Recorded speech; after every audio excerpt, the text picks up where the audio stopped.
Hello and welcome everyone. आज है हमारा रेशियो एंड प्रोपोर्शन का लेक्चर नंबर 3।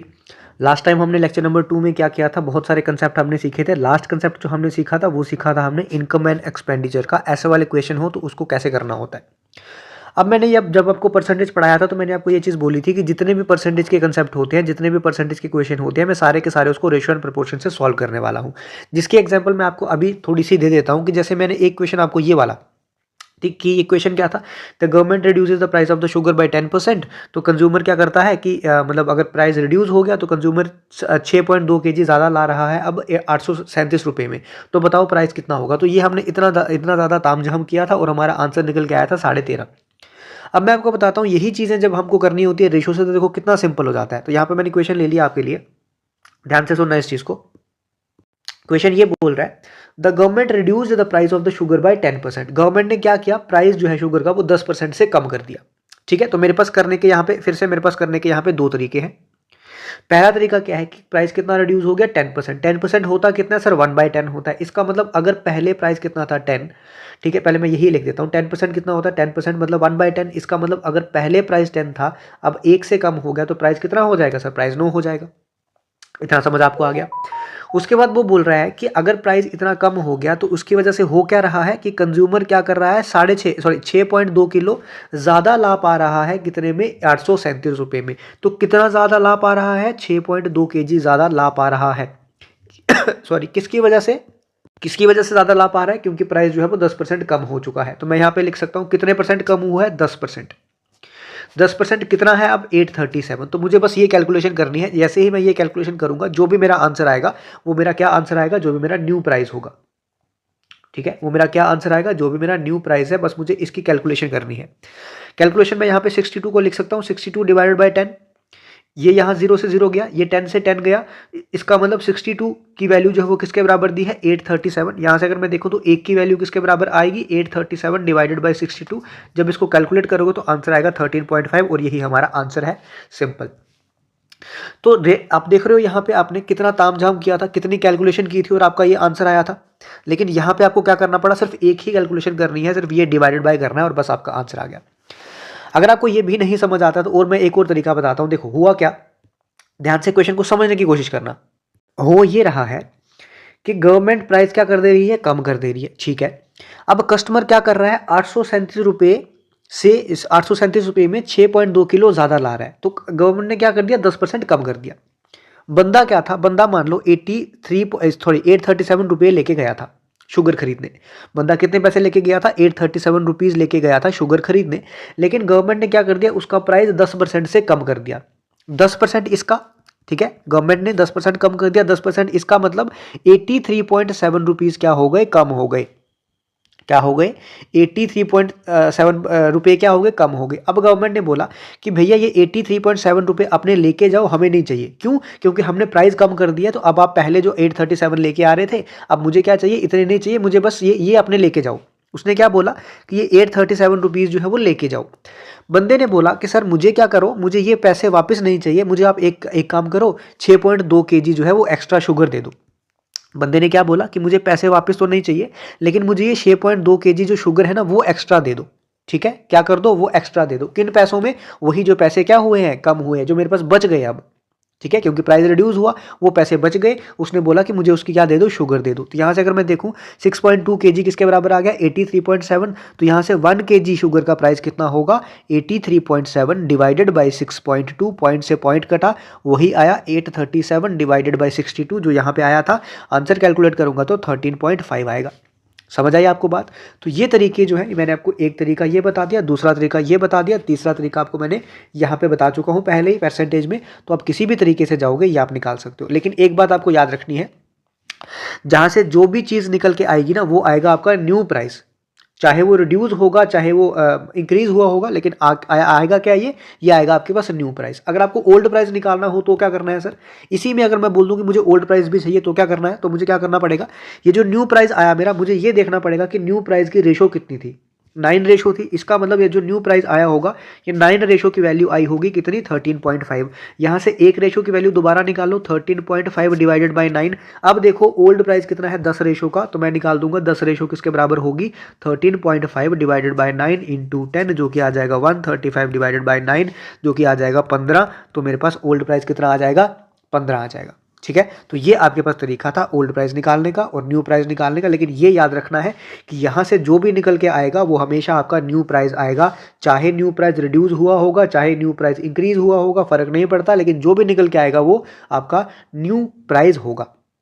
ठीक है, अभी आपको समझ आ गया होगा। अब आप किसी भी तरीके से जाना चाहो आप लोग जा सकते हो। अब देखो, अब हम बढ़ते हैं अपने नेक्स्ट कंसेप्ट की तरफ। अब मेरे पास रेशियो एंड प्रोपोर्शन में दो कंसेप्ट और बचते हैं। जो मेन कंसेप्ट मेरे पास बचता है वो है कॉइन्स वाले क्वेश्चन, जब आते हैं ना कि इतने डिनोमिनेशन के इतने कॉइन्स हैं, इतने रुपीज़ के इतने कॉइन्स हैं, वो बचते हैं। कॉइन्स वाले पढ़ाने के लिए मुझे आपको इतना बताना पड़ेगा, ये तो आपको पता ही होगा कि 1 रुपये जो है 1 रुपी जो है वो किसके बराबर होता है। अगर मैं पैसे की बात करूँ तो वो 100 पैसा होता है, या फिर मैं ऐसा बोल सकता हूँ कि 100 पैसा जो है वो 1 रुपये के बराबर है। सिमिलरली अगर मैं ऐसा बात करूँ कि अब आपको पूछा जाए कि 1 रुपये में अगर 100 पैसा है तो 2 रुपये में कितने होंगे 200 होंगे, 3 रुपये में कितने होंगे 300 होंगे। तो ऐसे ऐसे करके आप लोग ये चीज़ें कर सकते हो। अब देखो ध्यान से सुनना मेरी चीज़, ध्यान से कंसेप्ट सुनना, फिर आगे बढ़ पाएंगे। मैंने क्या बोला आपको कि मेरे पास कितने हैं 2 रुपये हैं। ठीक है, मैंने क्या बोला, ये मैंने बोला है। ठीक है, मैंने बोला मेरे पास कितने रुपये हैं 2 रुपये हैं। ठीक है, लेकिन मैंने साथ में ये भी बोला कि मेरे पास 2 रुपये जो है ना वो कॉइन्स की फॉर्म में है। किस फॉर्म में है, in the form of coin, in the form of coin मेरे पास 2 रुपये हैं।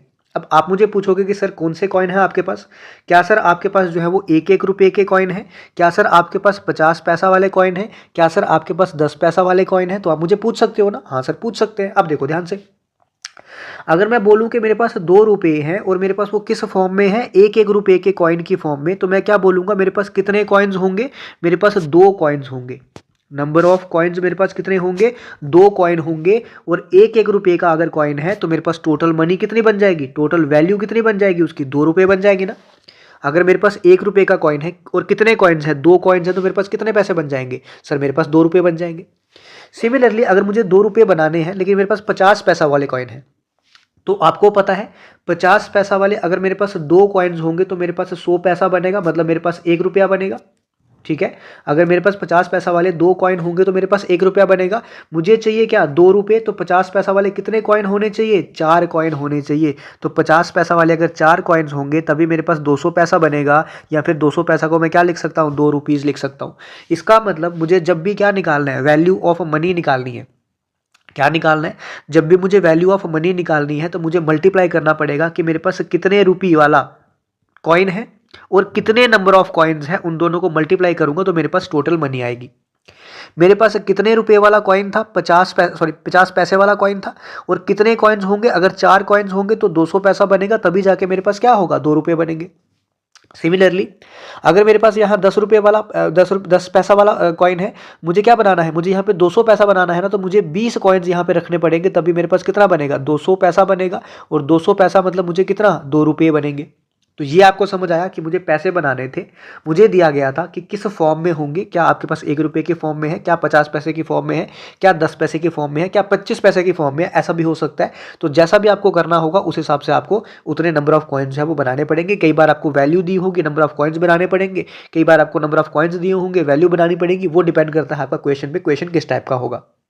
अब मुझे एक क्वेश्चन का आंसर दो। मैं यहाँ पे क्वेश्चन दे रहा हूँ आपको कि मैं बोल रहा हूँ कि 10 पैसा नहीं बोलता हूँ 25 पैसा, ठीक है, 25 पैसा के कितने कॉइन्स, 25 पैसा के कितने कॉइन्स होंगे ताकि 5 रुपये बन जाए।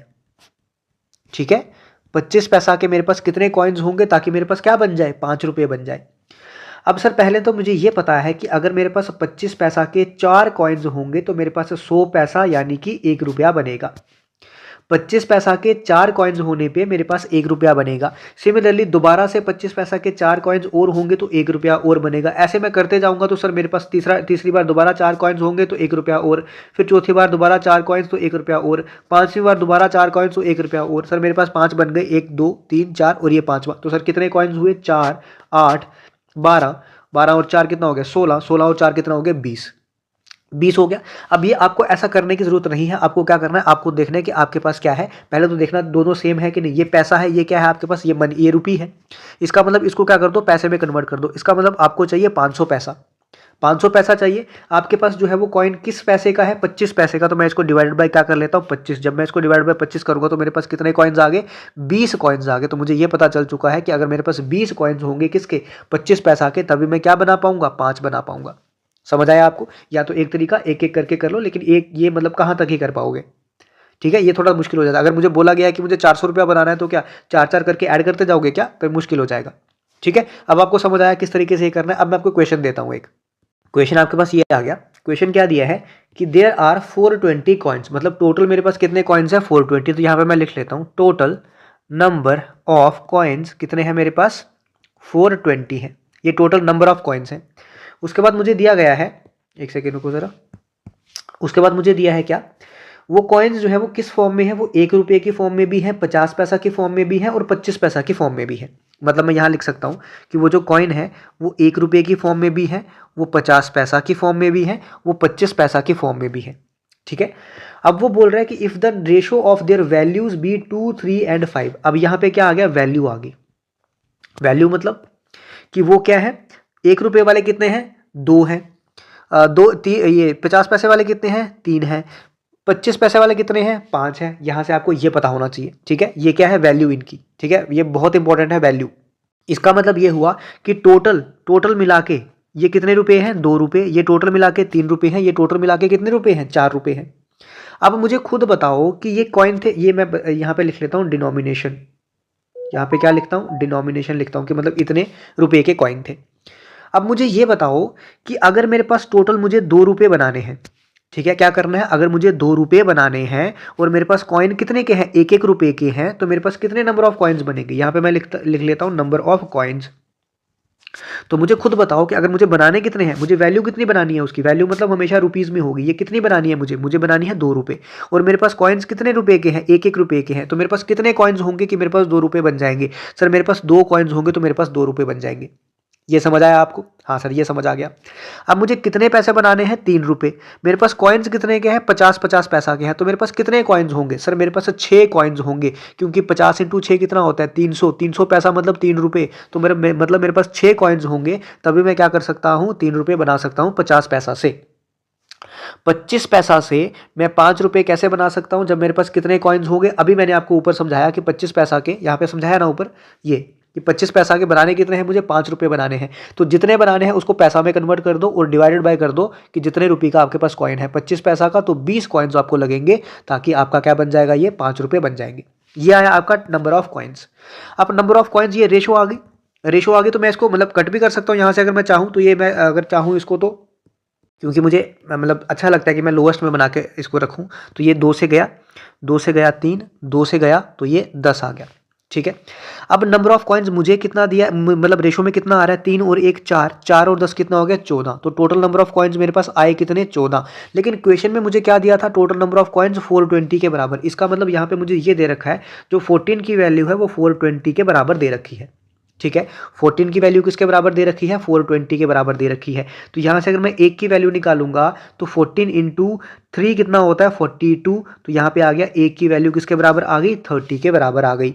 यहाँ से क्या निकला, एक रेशो की वैल्यू निकली आपकी 30 के बराबर। अब मुझे पूछा क्या गया है, मुझे पूछा गया है then the number of 1 rupee coins, कि 1 रुपये के कितने कॉइन्स होंगे। यहाँ पे आपने देखा 1 रुपये के कितने कॉइन्स थे, कितनी रेशो थी, 1। तो 1 रुपये की 1 रेशो थी, इसका मतलब 1 रेशो ही तो मेरे पास निकली है। इसका मतलब 1 रुपये के कितने कॉइन्स होंगे, 30 कॉइन्स होंगे। तो आंसर क्या आ जाएगा इसका, 30 आ जाएगा। अगर मुझे पूछा होता कि 2 रुपये के कितने कॉइन्स हैं, सॉरी 50 पैसा के कितने कॉइन्स है, तो मैं यहाँ से देखता 50 पैसा के कितनी रेशो है, 3 रेशो है। तो अगर 1 रेशो 30 के बराबर है तो 3 रेशो किसके बराबर होती है, 30 इंटू 3 मतलब 90। तो इसका मतलब 50 पैसा वाले कितने कॉइन्स होते, 90 होते। अगर मुझे पूछा जाता 25 पैसा वाले, तो 25 पैसा वाले कितनी रेशो है, 10 रेशो है। 1 रेशो 30 के बराबर है तो 10 रेशो 300 के बराबर, तो 25 पैसा वाले 300 कॉइन्स होते। समझ आया आपको किस तरीके से करना है। आपको ये देखना पड़ता है पहले कि मुझे दिया क्या हुआ है। ठीक है, अब आपको 1-1 रुपये के नोट दिए थे या 1-1 रुपये के सिक्के दिए थे, बनाने आपके 2 रुपये थे। तो टोटल नंबर ऑफ कॉइन्स बनेंगे कितने, 2 बनेंगे। दिए आपको 50 पैसे के सिक्के थे, बनाने आपको 3 रुपये थे। तो आप कैसा कर सकते हो, जितना आपको बनाना है। ₹3 बनाने हैं, मतलब 300 पैसा बनाना है। कितने के दिए हुए हैं आपको? 50 पैसा के दिए हुए हैं। आप ऐसा कर सकते हो, तो आपके निकले 6 कॉइन्स। ठीक है, इस तरह से करके आप लोग सॉल्व कर सकते हो। अब कई बार क्वेश्चन में आपको टोटल वैल्यू दी होगी, कई बार क्वेश्चन में आपको टोटल नंबर ऑफ कॉइन्स दिए होंगे। अब यहाँ पे आपको टोटल नंबर ऑफ कॉइन्स दिए थे, कई बार आपको जो है वो टोटल वैल्यू दी होगी। अब मैं आपको एक क्वेश्चन टोटल वैल्यू का बताता हूँ कैसे करना है। नेक्स्ट देखो, एक सवाल आपके पास ये है, यहाँ पे क्या है, राहुल हैज़ ₹340। अब यहाँ पे टोटल मनी दी है, क्या दी है यहाँ पे? टोटल वैल्यू, वो कॉइन्स नहीं दिए, यहाँ पे टोटल मनी दी है। कितनी दी है? 340 दिया हुआ है। टोटल पैसे कितने हैं? 340 रुपीज़ है। In the denomination of ₹2 note, ₹5 note और ₹10 नोट। मतलब मेरे पास डिनोमिनेशन जो है वो किस हिसाब से है, मतलब क्या क्या मेरे पास नोट है? एक मेरे पास ₹2 का नोट है, एक मेरे पास ₹5 का नोट है, एक मेरे पास ₹10 का नोट है। ठीक है, इतना समझ आपको आया। उसके बाद क्या दिया है? The number of notes of each denomination is equal, मतलब हर एक के नंबर ऑफ नोट्स, यहाँ पे मैं क्या लिख लेता हूँ? Number of notes. हर एक के नंबर ऑफ नोट्स क्या दिए हैं? बराबर। इसका मतलब मैं मान लेता हूँ 1:1:1 है हर एक के नंबर ऑफ नोट्स। अब मुझे बताओ वैल्यू, अगर ₹2 का नोट है और ₹2 के एक नोट हैं तो मेरे पास कितने पैसे बनेंगे सर? ₹2 बनेंगे। अगर ₹5 का एक नोट है तो मेरे पास कितने पैसे बनेंगे सर? ₹5 बनेंगे। अगर ₹10 का एक नोट है तो कितने पैसे बनेंगे? ₹10 बनेंगे। यहाँ से देखा मैंने, 5 और 2 कितना होता है? 7, 7 और 10 कितना होता है? 17। तो मेरे पास टोटल पैसे बन कितने रहे हैं? ₹17 बन रहे हैं। लेकिन उसने मुझे कितने दिए हैं क्वेश्चन में? ₹340। इसका मतलब मुझे दे रखा है 17 रेशो की वैल्यू 340 के बराबर, एक की वैल्यू 20 के बराबर। इतना समझ आया आपको? एक रेशो की वैल्यू 20 के बराबर। मुझे क्या पूछा था? What is the total number of notes that Rahul has. Total notes कितने हैं? एक नोट ये, दूसरा नोट ये, तीसरा नोट ये। इसका मतलब टोटल 3 नोट्स चाहिए। एक नोट की वैल्यू अगर 20 के बराबर है तो 3 नोट की वैल्यू 3 × 20 मतलब 60 के बराबर। तो आंसर आपका आ जाएगा बी पार्ट। तो ये मैंने आपको दो क्वेश्चन, दो टाइप के दोनों बता दिए। एक में आपको वैल्यू दी होती है, एक में आपको क्या दिया होता है? एक को आपको टोटल नंबर ऑफ कॉइन्स दिए होते हैं। तो जो भी दिया है उसकी रेशो निकाल के उसको इक्वेट करना होता है, बस। बाकी क्वेश्चन आपका खत्म है। ठीक है, समझ आ गया आपको? आगे बढ़ते हैं। अब रेशो एंड प्रोपोर्शन में रेशो आपका जो है वो खत्म हो चुका है, लगभग खत्म हो चुका है। कुछ एक आधा क्वेश्चन या कंसेप्ट कुछ होगा तो वो मैं आपको पीवाईक्यूज में भी कवर कर सकता हूँ। ठीक है, अब आ जाता है हमारे पास प्रोपोर्शन। अब प्रोपोर्शन क्या चीज़ है? प्रोपोर्शन में पहले रेशो होनी चाहिए। ठीक है, मतलब मेरे पास अगर दो रेशो है, मान लो कि दो नंबर्स हैं कोई ए और बी, ये आपस में क्या है? रेशो में। सिमिलरली मेरे पास दो नंबर और है सी और डी, ये आपस में क्या है? रेशो में।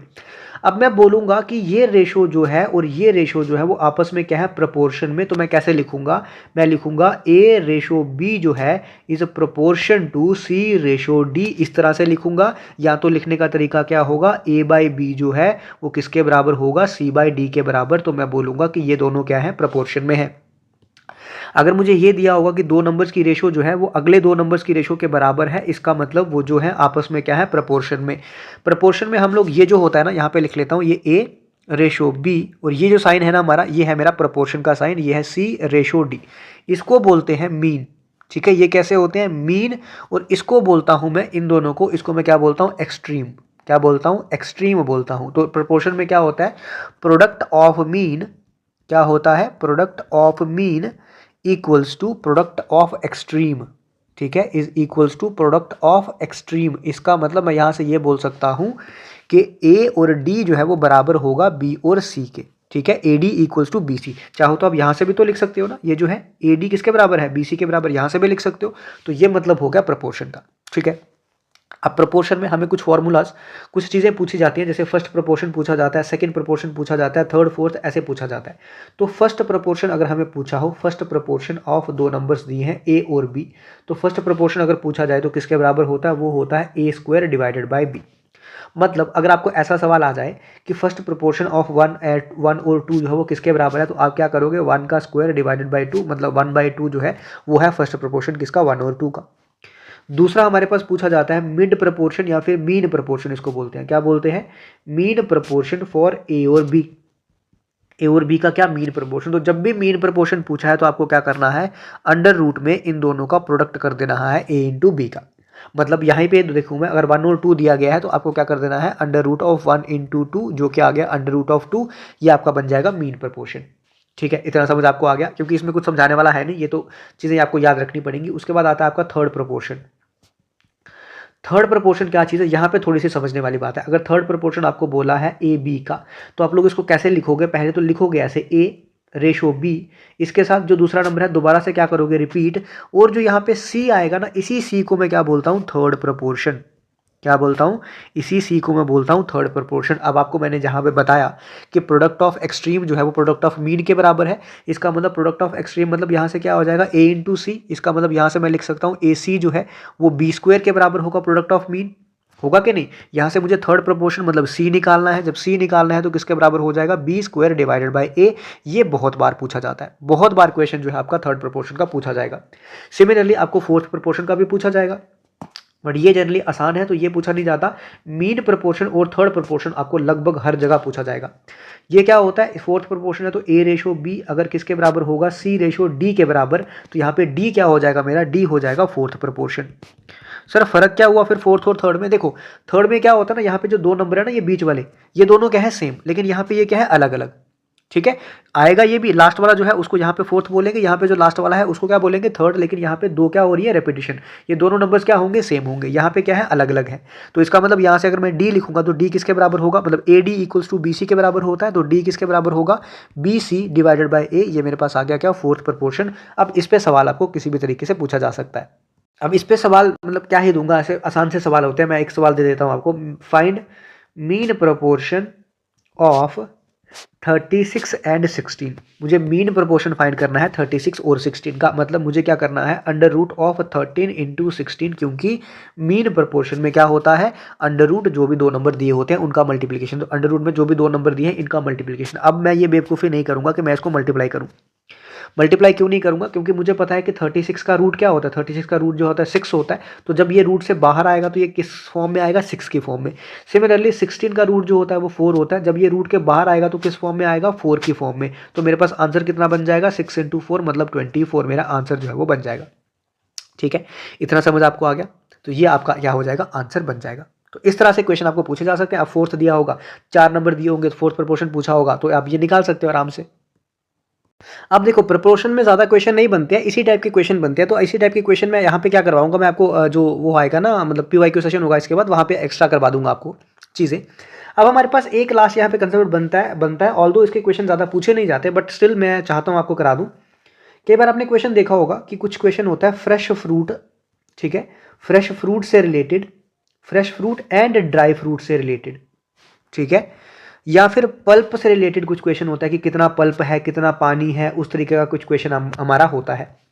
मुझे थोड़ा सा आपको कंसेप्ट बताना पड़ेगा, उसके बाद मैं आपको क्वेश्चन बताता हूँ। तो मैं डायरेक्टली क्वेश्चन से ही आपको कंसेप्ट बता देता हूँ। देखो ध्यान से, आप देखो क्वेश्चन कुछ इस प्रकार से है कि fresh fruit contains 80% water and dry fruit contain 15% water. तो मैं आपको ग्रेप्स की एग्जाम्पल लेके चलता हूँ, ठीक है। आपको पता है ग्रेप्स की क्या बनती है, किशमिश बनती है।